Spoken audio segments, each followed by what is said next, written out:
네, 안녕하십니까. 가정문성센터 원장 하트러브입니다. 음, 불교와 기독교는 사실은 보완관계에 있는데, 이게 이제 종교화되다 보니까 서로 이제 좀, 그 보완관계를 좀 잊어버리고 있죠. 그러나 우리 일반 수행자로서는, 두 가지를 다 이 수행에 접목시킬 때 이제 그 수행의 완성도를 높일 수가 있다, 이제 그런 의미가 있기 때문에 반드시 두 가지를 다 공부를 해야 됩니다. 예를 들면 이제 불교는 그림으로 치면 바탕이고요. 그 기독교는 바탕 위에 그려지는 이제 그 그림이 되겠죠. 뭐 영화로 치면 이제 불교는 스크린이고요. 기독교는 그 위에 펼쳐지는 이제 영화가 될 거예요. 그 다음에 또 다른 비유를 하자면은 불교는 밤의 종교라고 볼 수 있어요. 낮에 모든 일을 다 관찰하고 성찰하고 하면서 어떤 깊이로 들어가는 그런 거라면 그 기독교는 낮에 그 생활의 전선에서 경쟁하고 또 협조하면서 삶을 이뤄가야 되는 그런 어떤 현실의 세계에서의 종교입니다. 이렇게 이야기하는 거는 왜 그러냐면 불교는 우리의 모든 현상 세계를 공으로부터 보는 거예요. 그래서 공을 증득하지 못하면 불교를 했다고 할 수가 없어요. 근데 그 불교에서 보는 모든 현상은 재상이 비상이거든요. 모든 상이 상이 아니다. 그걸 봐야지 부처다. 정멸상을 보라는 거예요. 모든 것이 고요하고 모든 것이 멸한 상태에서의 그 드러나는 그 무엇, 이것을 보지 못하면 불교를 공부했다고 할 수가 없어요. 자, 그렇기 때문에 여기서는 생과 사도 그냥 일여로 봅니다. 죽든 살든 그 정멸상에서 보면 하등에 차별이 없는 거예요. 환영의 세계가 일어나고 사라졌다 그래가지고 우리 공간이 변하는 건 하나도 없잖아요. 예를 들면 그렇게 보는 거예요. 이 자리를 아주 철견을 해야 돼요. 근데 이제 기독교는 뭐냐 하면은 그 모든 현상에서 그 지배를 하는 승리의 그리스도가 되어야 되는 거예요. 앞에 물이 가려먹으면 홍해의 기적처럼 물을 가르던가 아니면 무리를 걷던가 모든 상황을 지배하는 그런 승리의 그리스도가 되어야 되는 거예요. 이 차이 아시겠습니까? 죽음이 있다. 삶이 있다. 불교처럼 생멸이 이려다. 생사가 이려다. 이런 개념으로 보질 않아요. 죽음은 극복해야 되는 거예요. 그래서 죽음으로부터 승리를 해야 되는 거예요. 이것이 기독교의 본질이에요. 그것도 좋다 나쁘다를 떠나서요. 너무 다른 거죠. 너무 다른 거죠. 그래서 기독교는 영생을 얘기하잖아요. 영원한 생명. 죽음을 인정하지 않겠다는 거예요. 불교는 생사가 일이에요. 죽고 사는 게 그것은 본질이 아니라는 거예요. 근데 기독교는 죽는 거 인정 못 하겠다는 거예요. 영생만 인정하겠다는 거예요. 현실 상황을 극복하고 지배하는 그러한 것이 기본적인 불교의 그리스도의 정신이에요. 이거 정확히 하셔야 돼요. 근데 그 영원한 생명이 어디서 오느냐? 하나님한테 온다는 거예요. 하나님은 하나예요. 하나. 전체에서 온다는 거예요. 부부는 죽고 살지만 전체는 죽지 않는다는 거예요. 그래서 우리가 하나님과 하나가 되고 하나님을 믿고 하나님을 체험하고 하나님을 증득했을 때 우리는 모든 상황을 지배하는 승리자가 되는 거예요. 두 가지가 다 매력이 있어요.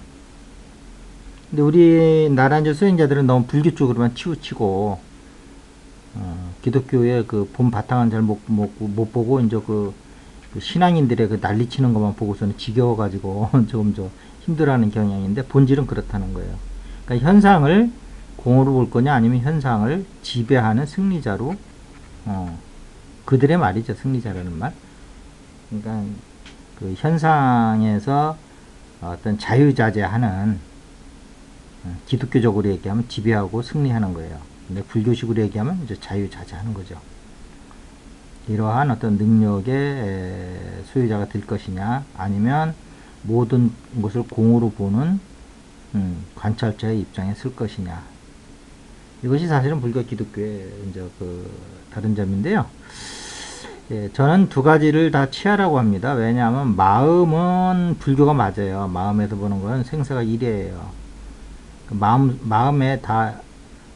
마음에서 일어나고 마음에서 멸하는 거예요. 그래서 마음만 붙들고 있으면 되는 거예요. 예. 내가 무슨 꿈을 꿨던 건 상관이 없는 거예요. 꿈속에 이런 꿈만 깨면 되는 거지. 근데 기독교는 그게 아닌 거예요. 이것은 몸의 일이에요. 그래서 몸의 어떤 한계를 극복하는 거예요. 하나님이라고 하는 절대자에 의해서. 근데 그 하나님은 인류의 이제 그 하나님관이 수시로 그 역사적으로 계속 우리가 이제 의식이 성장함에 따라 이제 발전해 왔는데요. 처음에는 뭐 이제 외계인을 이제 하나님이라고도 하고, 뭐 그 구약 성서에 보면 그대로 나와요, 사실은. 이제 그렇게 하다가 어떤 시공간에서의 그 보편적 존재로 이제 지금은 이제 현대인들이 많이 이제 하나님에 대한 관념을 이제 그 발달시켰죠. 그래서 뭐 어디 한 군데 앉아가지고 보좌에 앉아서 뭘 하는 그런 하나님이 아니고, 그 우주 보편적인 존재, 그런 존재를 이제 하나님이라고 보는 거죠. 그런데 이제 그것이 제가 저번에 말씀드렸다시피 그 어떠한 공의 세계가 이제 그 불교적 바탕이라면, 공의 세계에서 어떤 경계가 있을 때, 테두리가 있을 때, 테두리 안에 있는 공들은 그 테두리 안에서를 자기라고 생각을 한다는 거죠. 그때부터 이제 나가 나오는 거예요. 그런데 하나님은 최초의 가장 큰 경계, 테두리를 갖고 있는 분이에요. 그래서 그걸 한아님이라고, 한아님. 그게 이제 하나님으로 된 거죠. 큰 나라는 거예요. 근데 우리 인간도 이제 그러한 그 몸이라고 하는 경계를 갖고 있기 때문에 이 몸 안에 있는 걸 이제 나라고 생각을 하는 거예요. 그러나 몸 밖이나 안이나 공은 똑같은 거예요. 그래서 불교에서는 테두리를 보는 게 아니고, 경계를 보는 게 아니고, 경계가 있든 없든 있는 그 자리, 그 자리가 이제 정멸상이죠. 재상 비상이고. 자, 그리고 기독교에서는 그 테두리 안에 있는 걸 나라고, 테두리 안에 있는 공이, 알아차림을 하는 그 공이 테두리 안에 갇히면은 그것을 나라고 그 착각을 일으킨단 말이에요. 자, 그래서 이제 그렇게 이제 여러 가지가 이제 그 만법이 나오기 시작하는 거죠. 근데 이제 만법을 하나로 묶어두는 게 이제 그 이론성의 사랑인 거예요. 그래서 하나님은 이론성적인 존재예요. 그래서 분리가 아직 되기 전이기 때문에 경계는 있지만 분리가 된 게 없어요. 그래서 나는 있지만 너는 없다고요. 우리 인간은 나가 있고 바깥에 너가 있잖아요. 그래서 그걸 이론성이라고 그러는 거예요. 그때까지만 해도 이게 그 만법이 아직 나타나기 전이기 때문에 순수성이 있다고요. 그래서 힘이 있어요. 그게 우리가 얘기하는 기독교적인 불멸의 존재를 가질 수 있는 근거가 되는 거예요. 그런데 잘 보시면, 그런데 어떻게 그 기독교가 그러한 현상의 세계를 예, 그 극복하고 이기는 어떤 현생의 한계, 몸이 갖는 한계가 있잖아요. 그걸 극복을 하느냐. 뭐 예를 들면 죽음에 대해서도 부처님은 어떤 사람이 죽음에 대해서 그 애로사항을 얘기할 때 이 동네에 가서 죽지 않은 집이 있으면 한번 찾아봐라, 이런 진리적인 얘기를 하시는데, 기독교적인 예수님은 어떻게 해요? 나자로요, 죽음에서 일어나라 그러잖아요. 이게 기독교 불교의 차이예요. 이게 공과 색의 차이라고요. 죽음에서 나자로가 일어나잖아요.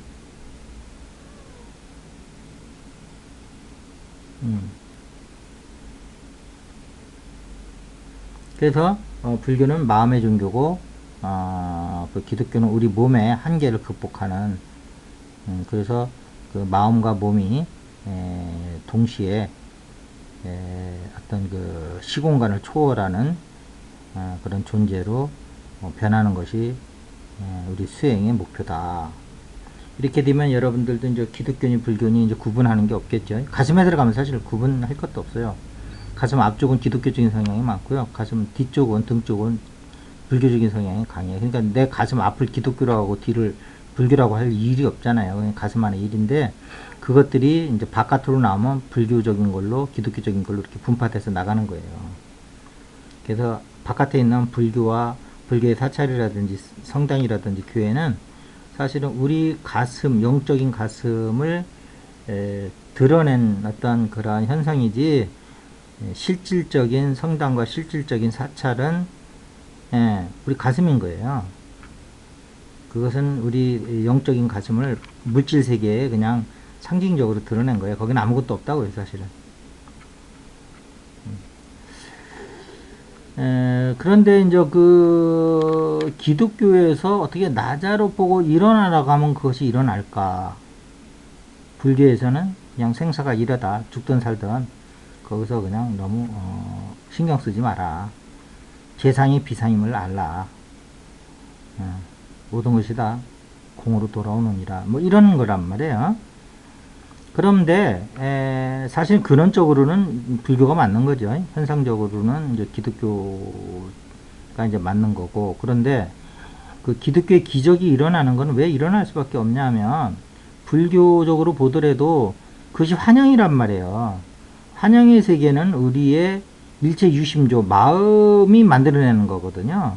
마음이 죽고 사는 걸 만들어내기 때문에, 거기에서 우리 의식이 어떤 수행에서 우리 어느 경지에 올라가면 거기서 죽음을 초월하는 그런 환영의 세계를 극복할 수 있는 힘이 나오면, 환영의 세계에서 일어나는 그 자연 법칙들을 더 높은 차원에서, 그러니까 어떤 영적 원리라고 만약에 이름을 붙인다면, 영적 원리가 그 물질계 자연 원리를 넘어서는 그 결과를 이끌어낼 수가 있는 거예요. 왜? 환영의 세계이기 때문에. 현실 세계가 이것이 진리의 세계라면 그게 안 바꿔지는 거죠. 물이 어떻게 갈라져요? 그 자체가 진리라고 그러면 어떻게 물 위를 걷냐고요. 그 물에 빠지는 게 진리라고 그러면. 근데 그게 아니라는 거죠. 그것이 다 환영이기 때문에 마음이 만들어내는 물질적 의식 차원에서 존재들이 갖는 상식적인 원리이기 때문에, 그것을 넘어서는 존재계에서는 그 자연계에서 일어나는 이러한 원리들을 넘어서는 현상들을 불러일으킬 수가 있는 거다. 왜? 환영이기 때문에. 진리가 아니기 때문에 그런 거예요. 우리가 생각하는 자연의 원리도 어느 한정된 틀 안에서 벌어지는 원리와 원칙들인 거죠. 절대계에서는 반드시 통하는 원리는 아니다. 이렇게 보시면 돼요. 자, 오늘은 그리스도 보좌를 하는 데 있어 가지고 거기서 어떻게 불교적인 공과 기독교적인 이런 그 상황을 지배하는 능력을 갖는 그러한 그 불교 기독교가 만나서 불계 명점이라고 하는, 또 기독교적으로 얘기하면 그리스도 보좌라고 하는 그 자리에서 우리가 그 환영의 세계지만 비록 거기서 영생의 몸을 드러낼 것이냐 하는 어떤 그 단초가 될 수 있는 것들을 오늘 말씀드린 거예요. 직접적으로 말씀은 안 드렸지만 지금까지 말씀드린 걸 가지고 이렇게 우리가 어떻게 끝없는 사랑이라는 책에서 얘기하면 성스러운 가슴이고요. 초인생활이라는 책에서 보면 그리스도 보좌 수행법이고요. 그 다음에 티베트 불교에서 수순나의 그 불계명점을 통해서 그 환신, 즉 색신을 만들어내는 그런 뜬모생이라든지 이런 거와 관련한 그 문화와 어떤 지역에 따라서 민족에 따라서 그 운영이라든지 수행하는 방식은 달랐지만 그 자리는 똑같단 말이에요. 그랬을 적에 전에서도 말씀드렸다시피 그 중에서 우리 현대인들이 가장 할 수 있는 방법은 그리스도 보좌라고 결론낸 거예요. 제가 무슨 기독교에 뭐 관련이 있기 때문에 그런 건 아니고요. 여러분들한테 지금 그 티베트 고산에서 벌어지는 뜬무생 하라면 할 수 있겠어요? 그 사람들처럼? 차라리 의식을 가지고 불멸, 즉 영생의 몸을 만들어내는, 빛의 몸을 만들어내는 그런 그리스도 보좌 수행법이 낫다는 거예요. 근데 그것이 이제 과학적으로 보면 그 하나님과 진동수를 맞추면서 그 하나님이 하나님일 수도 있고요. 그 말에 자꾸 넘어가지 마시고요. 태초에, 이게 태극이죠. 무극은 공이고, 태극, 음양이 갈라지기 전에 하나로서의 어떤 테두리를 갖는 것, 태극, 그 다음 환극은 이제 현상계를 나타내는 건데, 그러한 것으로부터 우리가 그 빛의 몸을 만들어내는 거, 그래서 고차의 존재의 최고 고차의 존재인 하나님이라고 하는 현대적인 용어, 우리가 갖고 있는 언어로서 제일 높은 그 인격적 존재로서 진동수가 높은 걸 하나님이라면 그 하나님과 동조 현상을 일으켜서 우리 몸과 마음의 진동수를 끌어올려서 빛의 몸으로 올라가는, 과학적으로 충분히 얘기할 수 있는 거죠. 동조 현상이니까. 그런 의미에서 이제 그 그리스도 보좌를 제가 말씀을 드리는 겁니다. 자, 오늘은 여기까지 말씀드리고요. 여러 가지 내용들을 이쪽에 관련해서 좀 깊이 생각해 보신 분은 제가 얘기한 것 중에서 여러분들 나름대로 틀을 잡아서 수행에 접목시킬 수 있으리라고 봅니다. 자, 오늘 이것을 마치겠습니다. 감사합니다.